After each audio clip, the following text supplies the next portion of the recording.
Walifika katika mji wa Saranjana. Walipoingia katika mji huo, hawakuingia moja kwa moja katikati ya jiji.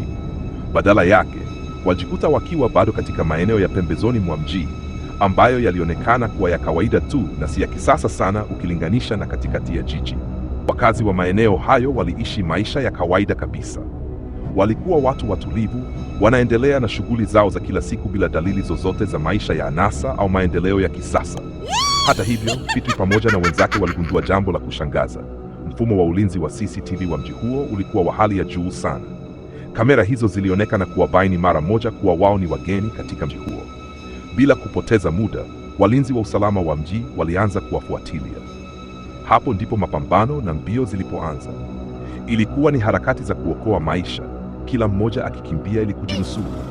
Hatimaye, walipata msaada kutoka kwa Somalia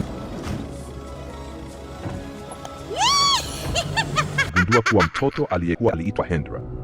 Hendra alikuwa mdogo wa Hamida. Yule binti hakuwa nia ya moja kwa moja, bali alikuwa na lengo la kujificha na kuwatumia ili kumwokoa mtoto huyo. Kwa kweli, Hendra hakuwa amewasaidia kwa makusudi makubwa. Aliishi na babu yake, naye alikuwa ameletwa katikati ya mji wa Saranjana akiwa bado mdogo. Huko waliishi maisha ya raha tupu, bila matatizo wala shida zote za maisha ya duniani. Baada ya kuendelea na utafutaji, hatimaye walifika mahali ambapo Sita alipatikana. Walimkuta tayari akiwa ameshazoea maisha ya huko, hata sheria na mila za wenyeji. Alionekana kuwa tayari ameathirika na maisha ya kulewa na starehe za mji huo, akiishi maisha yake bila kujali lolote. Walipojaribu kuzungumza naye, ilionekana wazi kuwa bado aliwakumbuka, lakini hakutaka kuondoka. Alisema wazi kabisa kuwa hataki kurudi nyumbani, na wala hataki tena kurudi katika ulimwengu wa kawaida.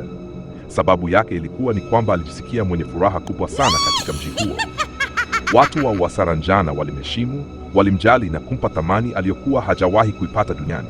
Alisema hataki tena kurudi, bali anataka kubaki hapo. Sababu kuu ya Sita kukataa kurudi ni kwamba duniani hakuwahi kuaminiwa wala kuthaminiwa. Lakini katika mji huo, kila mtu alimjali, alimwamini na kumpa heshima anayostahili. Hivyo kwa hiari yake mwenyewe, aliamua kubaki kuishi katika ulimwengu huo wa ajabu na kuanza maisha mapya yaliyomletea furaha ya kweli. Uamuzi huo uliwaumiza sana ndugu zake. Fitri pamoja na wenzake waliamua kupambana hadi mwisho, hata kama ingehitaji kujitoa mhanga ili kumrudisha Sita katika ulimwengu wa kawaida. Lakini Sita aliendelea kusisitiza kuwa anataka kubaki katika mji huo wa ajabu. Jibu lake liliwachoma mioyo yao sana. Walikuwa tayari wamepoteza watu wengi kwa ajili ya jitihada za kumwokoa. Sita aliwaambia wazi kuwa hakuna hata siku moja aliyowahi kuwaomba msaada ili kumwokoa kutoka katika mji huo. Aliwauliza kwa masikitiko, ni nani niliyewahi kumwomba msaada? Ni nani niliyewahi kumwomba anipiganie? Alisisitiza kuwa ana furaha kubwa kuishi hapo na kwamba kubaki pale lilikuwa chaguo lake binafsi. Hapo ndipo Lendi alipoamua kuzungumza kwa ukali. Alimkumbusha Sita kuwa Dion alikufa kwa sababu ya kumpigania yeye. Akamuuliza kwa uchungu ni vipi bado anaweza kusema anataka kubaki hapo. Lendi alimwambia kuwa hakuwahi kumchukia. Ni kweli aliwahi kujisikia vibaya kwa sababu hakuwahi kufanikiwa kama Sita, lakini hilo lilikuwa jambo la zamani. Alisisitiza kuwa alikuwa tayari hata kutoa uhai wake kwa ajili ya kumrudisha Sita duniani. Akauliza, je, Sita haoni thamani ya wao kujitoa mhanga kwa ajili yake? Sita alibaki kimya akiwa na huzuni kubwa. Hakusema neno lolote, lakini bado aliamua kubaki. Hatimaye Fitri na wenzake walilazimika kuondoka wakiwa na huzuni kubwa mioyoni mwao. Mtu aliyekuja kumchukua kutoka ulimwengu huo aliwafukuza, akisema hataki tena kuambatana nao. Kwa huzuni nzito, walirudi kwenye gari ili kuondoka. Lakini kwa upande mwingine, Sita alipata funzo kubwa. Alitambua kuwa bado duniani kulikuwa na watu waliomjali, waliomwamini na waliokuwa tayari hata kuhatarisha maisha yao kwa ajili yake. Kwa haraka aliamua kuwafuata na kuwarudia ndani ya gari kabla hawajaondoka kabisa. Walifurahi sana walipomwona Sita amebadilisha mawazo na kuungana nao tena. Mara moja waliweka mpango wa kuondoka haraka kabla saa za hatari hazijafika, kwani kama wangekawia wangewawa wote kwa pamoja.